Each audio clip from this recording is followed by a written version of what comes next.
बेटा, अगर माँ बीमार थी तो मुझसे कहते, ये चोरी क्यों की? नूरा जमीन पर नजरें झुकाए बैठा था। चचा सोचकर बोले, ठीक है, अब तुम्हारी सजा ये है कि सुबह से शाम तक मेरे बेटे के साथ बकरियां चराओगे, उनका ख्याल रखोगे और बदले में तुम्हें खाना भी मिलेगा और तुम्हारी माँ का इलाज भी मैं कराऊंगा।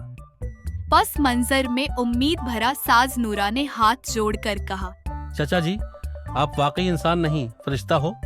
आज के बाद कभी गलती नहीं करूंगा। चचा ने हंस कर कहा, गलती सबसे होती है, मगर असल बात यह है कि बंदा उस गलती से सबक सीखे। उसी दिन से नूरा हर सुबह वक्त पर आता, काशिफ के साथ बकरियां चराता और अपनी मेहनत से न सिर्फ अपनी माँ का इलाज करवाया बल्कि दुकान भी दोबारा संभाल ली। और गांव वाले अब जब भी चचा रहीमों का जिक्र करते कहते, ऐसा बंदा अगर हर गांव में हो तो चोर भी सुधर जाए।